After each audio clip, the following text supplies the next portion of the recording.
Sun travels வடமாகாணத்தில் சட்டபூர்வமான அனுமதியுடன் இயங்குகின்ற visa consultants and ticket agent. உங்கள் பெறுமதியான கடவுச்சீட்டுகள், ஆவணங்கள் போன்றவற்றுக்கு பாதுகாப்பான அனுமதி பெற்ற நிறுவனம் சன் டிராவல்ஸ்.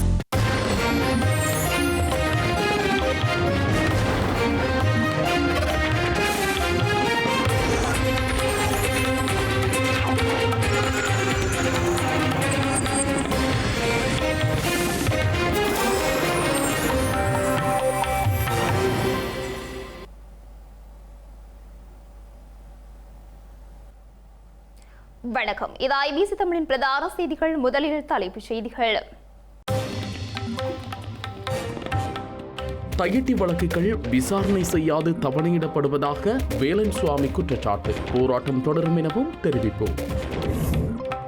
நிலக்கரி ஊழல் சர்ச்சையை திசை திருப்புவதற்கே சுரேஷ் சாலையின் கைது நடவடிக்கை. சந்தேகம் வெளியிட்டுள்ள ஸ்ரீலங்கா எதிர்க்கட்சி. இலங்கை துடுப்பாட்ட அணிக்கு அதிகரித்து வரும் எதிர்மறை விமர்சனம். ஸ்ரீலங்கா அரசாங்கம் தலையிட வேண்டும் எனவும் அணித்தலைவர் கோரிக்கை. நாமல் ராஜபக்ஷ மன்னர் சார்ல்ஸை சந்திக்கவில்லை, அவதூறு ஏற்படுத்தும் நோக்கிலான பதிவு எனவும் விளக்கம். இந்தியாவுக்கு பயணமாகியுள்ள ஸ்ரீதரன், நல்லக்கண்ணுவின் உடலுக்கு நேரில் அஞ்சலி. இஸ்ரேலுக்கு சென்றுள்ள இந்திய பிரதமர், விருது வழங்கி கௌரவிப்பு. இனி தொடர்பான விரிவான செய்திகள். யாழ்ப்பாணம் தையிட்டி சட்டவிரோத விகாரைக்கு எதிராக போராட்டத்தில் ஈடுபட்டோருக்கு எதிராக பலாலி காவல்துறையினரால் தொடரப்பட்ட 3 வழக்குகள் இன்று மல்லாகம் நீதிமன்றத்தில் எடுத்துக் கொள்ளப்பட்ட நிலையில் தவணையிடப்பட்டுள்ளது. குறித்த வழக்கு தொடர்பாக ஒவ்வொரு முறையும் விசாரணைகளின்றி தவணையிடப்பட்டு வருவதாக பொத்துவில் முதல் பொலிகண்டி வரையான மக்கள் பேரியக்கத்தின் இணைப்பாளர் வேலன் சுவாமிகள் தெரிவித்துள்ளார். வழக்கில் முன்னிலையாகிய பின்னர் இவ்வாறு தெரிவித்துள்ளார். தையிட்டி போராட்டம் தொடர்பான 2 வழக்குகள் சார்ந்து இன்று இங்கே முன்னெடுக்கப்பட்டது. அது தவிர ஏற்கனவே இருந்திருக்கக்கூடிய வழக்கும் ஒன்றாக 3 வழக்குகள் மொத்தமாக இன்றைய தினம் மன்னாகம் நீதிமன்றத்திலே வைக்கப்பட்டிருந்தது. அந்த விதத்திலே இன்றைய தினம் இந்த 3 வழக்குகளுக்கும் தவணைகள் இடப்பட்டிருக்கின்றன. அந்த விதத்திலே இந்த வழக்குகளை பற்றி எந்தவித ஒரு விசாரணைகளையும் முன்னெடுக்காமல் தொடர்ந்து தவணைகளை போட்டு எங்களை இப்படியான வழக்குகளுக்கு அடிக்கடி வர வைத்து ஒரு விதமான மன உளைச்சலை ஏற்படுத்துகின்ற செயற்பாடாக தான் நாங்கள் இந்த செயற்பாட்டை பார்க்கின்றோம். மக்களுக்காக நீதிக்காக குரல் கொடுக்கின்றவர்கள் என்ற வகையிலே இந்த தையிட்டி சட்டவிரோத கட்டுமானத்தை அகற்ற வேண்டும் என்றும் மக்களுக்கான காணிகள் மக்களுக்கே வழங்கப்பட வேண்டும் என்றும் முன்னெடுக்கப்படுகின்ற இந்த நீதிக்கான கோரிக்கைக்கு ஸ்ரீலங்கா போலீசார், கலாலி போலீசார் வழக்குகளை அபாண்டமாக இங்கே போட்டு எங்களை அலக்களிக்கின்ற செயற்பாடுகள் தொடர்ந்து கொண்டிருக்கின்றன. இவற்றை நாங்கள் வன்மையாக கண்டிக்கின்றோம். எவ்வளவு வழக்குகள் போட்டாலும், எவ்வளவு கைதுகள் நடந்தாலும் நமது இனத்தினுடைய விடுதலைக்கான எங்களுடைய போராட்டம் தொடரும் என்பதை தெரிவித்துக் கொள்கின்றோம். இலங்கையில் பெரும் சர்ச்சையை ஏற்படுத்தியுள்ள நிலக்கரி ஊழல் விவகாரத்தை மக்கள் மத்தியில் இருந்து திசை திருப்புவதற்காக அரசால் முன்னெடுக்கப்பட்ட ஒரு தந்திரோபாய முயற்சியாகவே சுரேஷ் சலைவின் கைது இடம்பெற்றுள்ளதாக ஸ்ரீலங்கா எதிர்க்கட்சிகள் சந்தேகம் வெளியிட்டுள்ளது. இவ்வாறான கைதுகளினூடாக நிலக்கரி ஊழலை ஒருபோதும் மூடி மறைக்க முடியாது என்பதை அரசாங்கம் புரிந்து கொள்ள வேண்டும் என்றும் குறிப்பிடப்பட்டுள்ளது. இலங்கையில் இடம்பெற்ற உயிர்த்த ஞாயிறு தின தாக்குதல் சம்பவம் தொடர்பில் அரசு புலனாய்வு பிரிவின் முன்னாள் பணிப்பாளர் ஓய்வு பெற்ற மேஜர் ஜெனரல் சுரேஷ் சலே கைது செய்யப்பட்டமையை வரவேற்பதாக ஸ்ரீலங்கா நாடாளுமன்ற உறுப்பினர் முஜிபுர் ரஹ்மான் குறிப்பிட்டுள்ளார். எதிர்க்கட்சி தலைவர் அலுவலகத்திற்கு முன்பாக நேற்று இடம்பெற்ற ஊடக சந்திப்பிலேயே அவர் இதனை குறிப்பிட்டுள்ளார். எனினும் இந்த விசாரணைகள் முழுமையான வெளிப்படை தன்மையுடன் அமைய வேண்டும் எனவும் அவர் குறிப்பிட்டுள்ளார். உயிர்த்த ஞாயிறு தின தாக்குதல் இடம்பெற்ற காலப்பகுதியில் கிழக்கு மாகாணத்திற்கு பொறுப்பாக இருந்த ராணுவ அதிகாரியே தற்போதைய அரசின் பிரதி பாதுகாப்பு அமைச்சராக பதவி வகிக்கிறார் எனவும் அவர் குறிப்பிட்டுள்ளார். விசாரணைகள் சுயாதீனமாக நடைபெற வேண்டுமாயின் அவரை பதவியிலிருந்து நீக்கிவிட்டு விசாரணைகளை முன்னெடுக்குமாறு அரசை கேட்டுக்கொள்வதாகவும் முஜிபுர் ரஹ்மான் குறிப்பிட்டுள்ளார். இதேவேளை சுரேஷ் தலைவின் கைது நடவடிக்கையை தாம் கொள்கை ரீதியாக வரவேற்பதாகவும், ஆனால் தற்போது பாரிய சர்ச்சையை ஏற்படுத்தியுள்ள நிலக்கரி கொள்வரவு மோசடியை மக்கள் மத்தியிலிருந்து மறைப்பதற்காகவே இந்த கைது அரங்கேற்றப்பட்டுள்ளது என்ற சந்தேகம் எழுந்துள்ளதாகவும் ஸ்ரீலங்கா நாடாளுமன்ற உறுப்பினர் சுஜித் சஞ்சீவ் பெரேரா குறிப்பிட்டுள்ளார். இவ்வாறான கைதுகளினூடாக நிலக்கரி ஊழலை ஒருபோதும் மூடி மறைக்க முடியாது என்பதை அரசாங்கம் புரிந்து கொள்ள வேண்டும் எனவும் அவர் குறிப்பிட்டுள்ளார். உலகக்கிண்ண தொடரின் சூப்பர் 8 சுற்றில் நியூசிலாந்து அணிக்கு எதிரான போட்டியில் இலங்கை அணி 61 ஓட்டங்களால் தோல்வியடைந்த நிலையில் அரையிறுதி சுற்றுக்கான வாய்ப்பை இலங்கை அணி இழந்துள்ளது. கொழும்பு ஆர் பிரேமதாச மைதானத்தில் நேற்று இடம்பெற்ற போட்டி நாணய சுழற்சியில் வென்ற இலங்கை அணி முதலில் களத்தடுப்பில் ஈடுபட தீர்மானித்தது. முதலில் துடுப்பாடிய நியூசிலாந்து அணி 20 ஓவர்களில் 7 விக்கெட்டுகளை இழந்து 168 ஓட்டங்களை பெற்றது. இந்த நிலையில் 169 என்ற இலக்கை நோக்கி துடுப்பாடிய இலங்கை அணி நிர்ணயிக்கப்பட்ட 20 ஓவர்களில் 8 விக்கெட்டுகளை இழந்து 107 ஓட்டங்களை மாத்திரம் பெற்று தோல்வியடைந்தது. இலங்கை அணி சார்பில் துடுப்பாட்டத்தில் கமிந்து மெண்டிஸ் 31 ஓட்டங்களையும் துனித் வெல்லாகே 29 ஓட்டங்களையும் அதிகபட்சமாக பெற்றுக் கொடுத்தனர். இதன் மூலம் 2026 ஆண்டுக்கான 20-20 உலகக்கிண்ண தொடரில் அரையிறுதி சுற்றுக்கான வாய்ப்பை இலங்கை அணி இழந்துள்ளமை குறிப்பிடத்தக்கது. இலங்கை துடுப்பாட்ட அணியை சுற்றி அதிகரித்து வரும் எதிர்மறை விமர்சன சூழ்நிலை குறித்து ஸ்ரீலங்கா அரசாங்கம் தலையிட வேண்டும் என அணித்தலைவர் தசுன் சானக கோரியுள்ளார். இந்த நிலை வீரர்களின் மனநலத்தையும் நாட்டின் துடுப்பாட்ட எதிர்காலத்தையும் பாதித்து வருவதாக அவர் எச்சரித்துள்ளார். உலகக்கிண்ண போட்டித் தொடரில் அரையிறுதிக்கு தகுதி பெறும் வாய்ப்பினை இலங்கை அணி இழந்த நிலையில் ஊடகங்களுக்கு கருத்து தெரிவிக்கும் போதே அவர் இவ்வாறு குறிப்பிட்டுள்ளார். தோல்விக்கான பொறுப்பை அணி ஏற்கிறது என்றாலும் வெளிப்புற விமர்சனங்களின் அலை தீங்கு விளைவிக்கும் சூழலை உருவாக்கியுள்ளதாக இலங்கை துடுப்பாட்ட அணித்தலைவர் தசுன் சானக கூறியுள்ளார். இந்த உலக கோப்பையை கருத்தில் கொள்ளும் போது பெடி எட்டோன் தங்களுக்கு பணியாற்றினார் எனவும் அவரிடமிருந்து பெரும் ஆதரவு கிடைத்ததாகவும் அவர் குறிப்பிட்டுள்ளார். ஆனால் வெளியிலிருந்து வரும் சத்தங்களை அல்லது விமர்சனங்களை கட்டுப்படுத்துவது வீரர்களாகிய தங்களுக்கு மிகவும் கடினமானது எனவும் சானக தெரிவித்துள்ளார். அணிக்குள் நேர்மையான சூழலை பேண முயன்றாலும் சமூக ஊடகங்கள் மற்றும் பொதுவெளியில் பரவி வரும் விமர்சனங்கள் வீரர்களை எப்போதும் தாக்கி வருகின்றன என்றும் அவர் குறிப்பிட்டுள்ளார். வீரர்களாக தாம் எவ்வளவு நேர்மறையாக இருந்தாலும் வெளியிலிருந்து ஒரு எதிர்மறை சூழல் உருவாக்கப்படுகிறது எனவும் இது இலங்கை துடுப்பாட்டத்திற்கு பாதகமாகும் எனவும் அவர் தெரிவித்துள்ளார். பொதுவெளியில் அணியை குறிவைத்து விமர்சிக்கும் கலாச்சாரத்தையும் சானக கேள்வி எழுப்பியுள்ளார். ஸ்ரீலங்காவில் இடம்பெற்ற தேர்தல்களை தொடர்ந்து ஏற்பட்டுள்ள அரசியல் மாற்றங்கள் மற்றும் முன்னேற்றங்கள் குறித்து நோர்வே நாடாளுமன்றத்தில் இன்று விவாதம் ஒன்று நடைபெறவுள்ளது. நோர்வே தொழிலாளர் கட்சி நாடாளுமன்ற உறுப்பினர் காப்சே குணரட்னம் முன்வைத்துள்ள பிரேரணைக்கு அமைவாக இந்த விவாதம் இடம்பெறவுள்ளது. ஸ்ரீலங்காவில் இடம்பெற்ற தேர்தல்களை தொடர்ந்து ஏற்பட்டுள்ள அரசியல் மாற்றங்கள் மற்றும் முன்னேற்றங்கள் குறித்து நோர்வே நாடாளுமன்றத்தில் இன்று விவாதம் நடைபெறவுள்ளது. இதன்போது எழுப்பப்படும் கேள்விகளுக்கு நோர்வே வெளிவிவகார அமைச்சர் பதிலளிக்க உள்ளார். இலங்கையின் உள்நாட்டு மற்றும் சர்வதேச எதிர்பார்ப்புகளை மையமாக கொண்டு அமையவுள்ள இந்த விவாதத்தில் இலங்கையில் ஏற்பட்டுள்ள ஜனநாயக மாற்றங்கள், நல்லாட்சிக்கான நகர்வுகள் மற்றும் ஊழலை ஒழிப்பதற்கான உறுதிப்பாடுகள் குறித்த முன்னேற்றங்கள் தொடர்பில் விவாதிக்கப்பட உள்ளதாகவும் தெரிவிக்கப்பட்டுள்ளது. அத்துடன் இனம் மற்றும் மத அடிப்படையில் சிறுபான்மை மக்கள் எதிர்கொள்ளும் சவால்கள் மற்றும் அவர்களின் உரிமைகள், நாட்டின் தற்போதைய மனித உரிமை நிலைமை, இராணுவமயமாக்கல் தொடர்பான கவலைகள் மற்றும் பொறுப்புக்கூறல் சமரசமாகிய விடயங்கள் தொடர்பிலும் விவாதிக்கப்பட உள்ளது. ஜனநாயக விழுமியங்கள், மனித உரிமைகள் மற்றும் நீண்டகால நிலைத்தன்மையை அடிப்படையாக கொண்ட ஒரு சர்வதேச உரையாடலை உருவாக்குவதே இந்த விவாதத்தின் நோக்கம் என நோர்வே நாடாளுமன்ற உறுப்பினர் கம்சே குணரத்னம் தெரிவித்துள்ளார். இலங்கையின் புதிய அரசியல் சூழலில் சர்வதேச சமூகத்தின் பார்வை எவ்வாறு உள்ளது என்பதை வெளிப்படுத்தும் ஒரு முக்கிய நிகழ்வாக இந்த நாடாளுமன்ற விவாதம் பார்க்கப்படுகிறது. மன்னார் நகரசபையின் 9வது மாதாந்த அமர்வு இன்று இடம்பெற்ற நிலையில் குறித்த அமர்வில் கலந்து கொண்டு செய்தி சேகரிக்க ஊடகங்களுக்கு அனுமதி மறுக்கப்பட்டுள்ளது. கடந்த அமர்வில் சபையின் நகர சபையின் தற்போதைய தவிசாளருக்கும் முன்னாள் தவிசாளருக்கும் இடையில் பாரிய தர்க்க நிலை ஏற்பட்டிருந்த நிலையில் ஊடக வாயிலாக அது வெளிச்சத்துக்கு கொண்டு வரப்பட்டதை அடுத்து குறித்த அனுமதி மறுக்கப்பட்டுள்ளதாக தெரிவிக்கப்பட்டுள்ளது.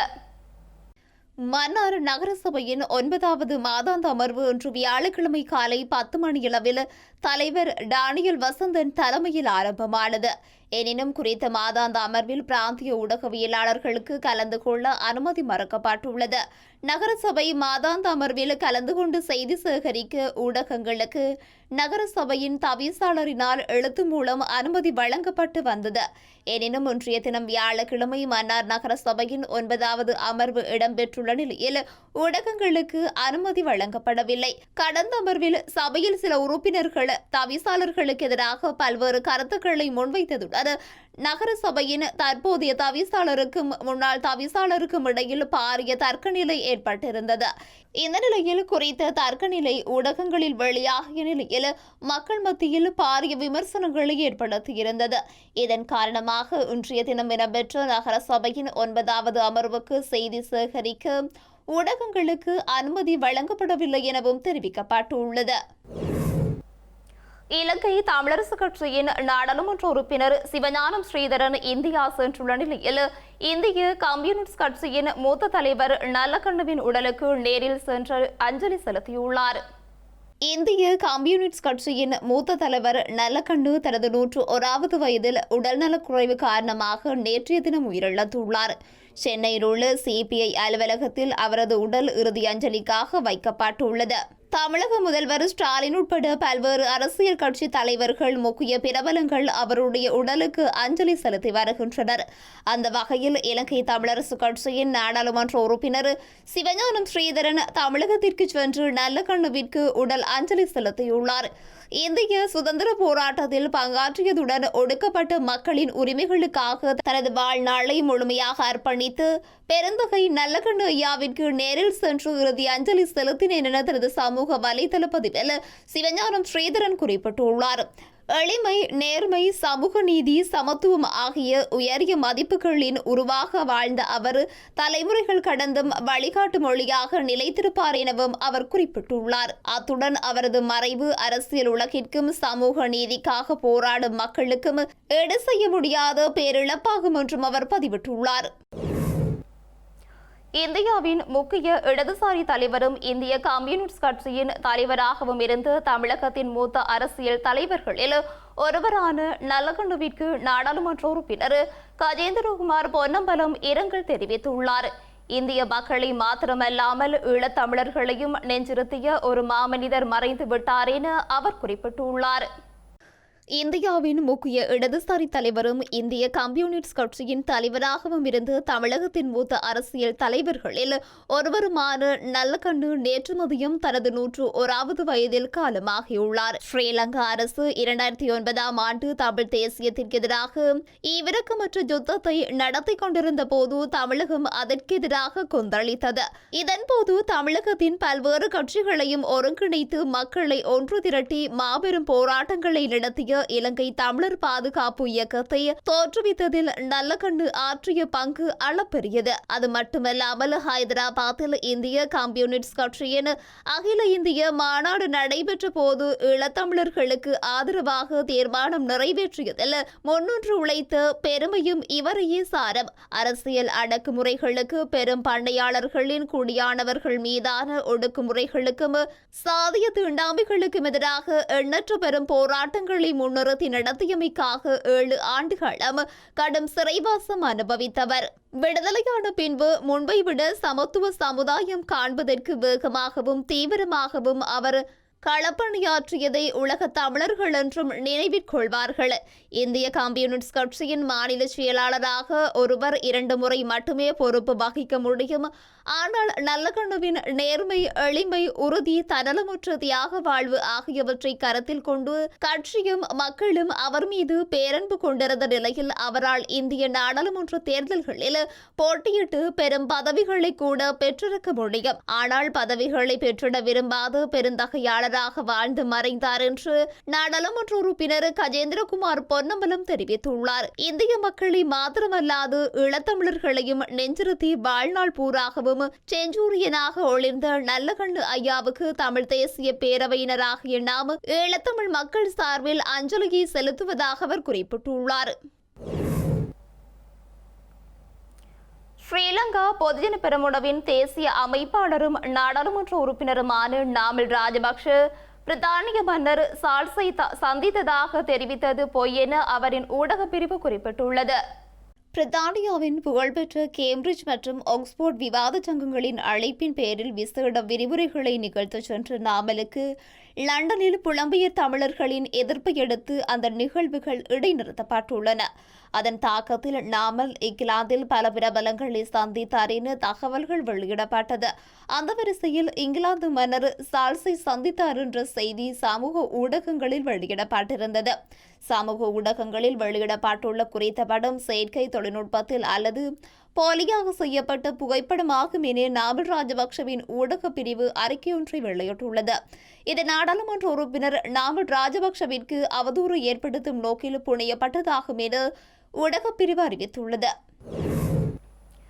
இலங்கையில் அனைத்து மட்டங்களையும் அணிதிரட்டி போதைப்பொருள் இல்லாத எதிர்காலத்தை உருவாக்கும் நோக்குடன் மார்ச் 1 முதல் 7 வரை தேசிய போதைப்பொருள் தடுப்பு வாரமாக அரசாங்கம் அறிவித்துள்ளது.